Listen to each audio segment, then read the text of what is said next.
Assalamualaikum warahmatullahi wabarakatuh.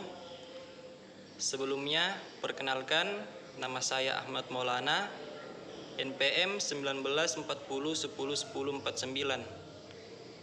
Jurusan saya, jurusan Aquaculture, Lokal A2, angkatan 2019. Baiklah, di sini saya sedikit membacakan materi saya dari pertemuan 1 hingga pertemuan 7. Baiklah, kita mulai.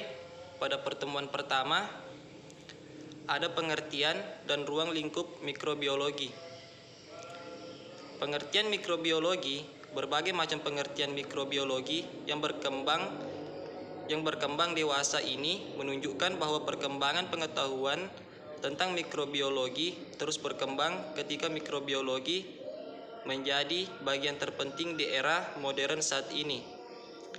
Dan selaras dengan perkembangan pengetahuan di bidang bioteknologi, maka seperti itu pula perkembangan definisi mikrobiologi. Ada yang mendefinisikan bahwa mikrobiologi didasarkan pada 3 kata, yaitu mikro yang artinya kecil, bio yang artinya makhluk hidup, dan logos artinya ilmu. Jadi, mikrobiologi merupakan ilmu yang mempelajari tentang makhluk hidup yang berukuran kecil.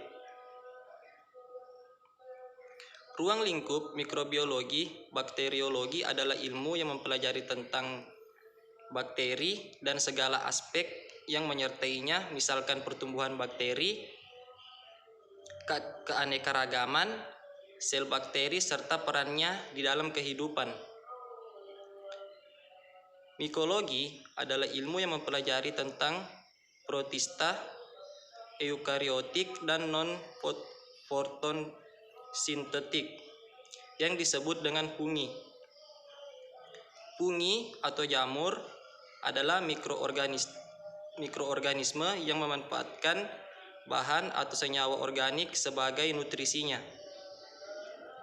Virologi merupakan ilmu yang mempelajari tentang virus yang berasal dari bahasa Yunani yang terdiri dari 2 kata, yaitu virion artinya penyakit dan logos yang artinya ilmu. Itu tadi pertemuan yang pertama. Baiklah, kita lanjut pada pertemuan kedua, ada sejarah mikrobiologi. Mikrobiologi boleh dikatakan sebagai ilmu yang baru dibandingkan dengan ilmu-ilmu yang lain seperti tumbuhan dan hewan. Sebelum penemuan mikroskop, manusia memandang bahwa makhluk hidup di dunia maya ada hewan dan tumbuhan saja. Berdasarkan klasifikasi yang dinyatakan oleh Aristoteles, namun tidak ada yang menyangka bahwa ada makhluk hidup yang kecil yang tidak dapat dilihat oleh kasat mata, yang hidup di dunia ini, yang disebut dengan mikroorganisme. Dalam kajian ilmu disebut mikrobiologi. Itu tadi pertemuan kedua. Dan kita lanjut pada pertemuan ketiga, ada struktur dan fungsi sel. Sel pertama kali ditemukan oleh ilmuwan Inggris yang bernama Robert Hooke yang telah meneliti irisan pada gabus melalui mikroskop yang ia rancang sendiri. Kemudian teori sel dikembangkan oleh ilmuwan botani dan ilmu zoologi yang bernama Matthias Schihelden dan Theodor Schwann. Keduanya berkebangsaan Jerman yang pertama kali mengemukakan tentang teori sel pada hewan dan tumbuhan. Mereka mengatakan bahwa sel merupakan unit dasar yang menyusun organisme. Setelah pertemuan tersebut, maka perkembangan ilmu pengetahuan mengenai botani, zoologi, dan mikrobiologi mengalami peningkatan. Dan kita lanjut pada pertemuan keempat, ada bakteriologi. Bakteri merupakan organisme mikroskopis yang dapat menyebabkan penyakit dan memberikan manfaat bagi kehidupan organisme. Perkembangan pengetahuan dan teknologi memberikan angin segar bagi perkembangan pengetahuan khususnya di bidang mikrobiologi. Penemuan mikroskop membuka gerbang pengetahuan organisme mikroskopis yang awalnya dianggap tidak ada. Dan akhirnya kehidupan organisme kecil ini tidak lagi dipandang sebelah mata, melainkan mendapat dukungan dan sambutan dalam bidang sains.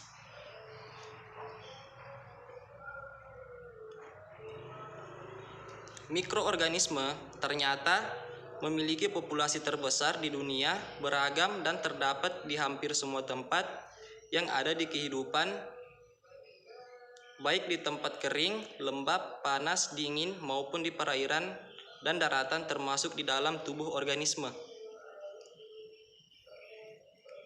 Baiklah, itu tadi pertemuan keempat, dan kita lanjut pertemuan kelima, klasifikasi keanekaragaman bakteri. Klasifikasi atau keanekaragaman makhluk hidup merupakan pengelompokan suatu organisme berdasarkan kesamaan variasi yang didasarkan bentuk morfologi, anatomi, fisiologi maupun molekular.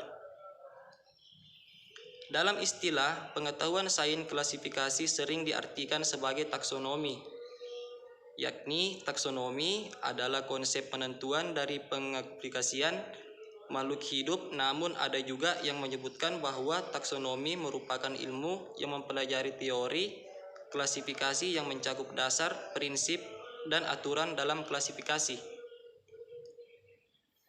Itu tadi pertemuan kelima. Kita lanjut ke pertemuan keenam, pertumbuhan bakteri. Dalam pengertian umum, pertumbuhan biasanya didefinisikan dengan pertambahan panjang dan berat. Namun, pada organisme bersel satu, khususnya bakteri, pertumbuhan lebih diidentikan sebagai pertumbuhan koloni, yaitu pembesar koloni dengan pertambahan jumlah sel bakteri dari pembelahan biner. Kita lanjut yang terakhir, pertemuan ketujuh, mikologi. Di sini jamur berasal dari kata dalam bahasa Inggris yaitu fungi. Fungi dalam bahasa Indonesia dapat diartikan sebagai jamur, sedawan, kapang, ragi, dan kamir. Istilah fungi akan dipergunakan dalam tulisan selanjutnya untuk menghindari bias dalam pengertiannya. Selanjutnya, pembahasan akan diarahkan dalam sub-sub judul sebagai berikut: keberadaan dan habitat, morfologi, spora, hifa, dan miselia. Baiklah, itu tadi pertemuan ketujuh, mikologi. Mungkin itu saja yang bisa saya bacakan dengan singkat. Sekian dan terima kasih. Kurang dan lebihnya mohon dimaafkan. Wabillahi taufiq wal hidayah. Wassalamualaikum warahmatullahi wabarakatuh.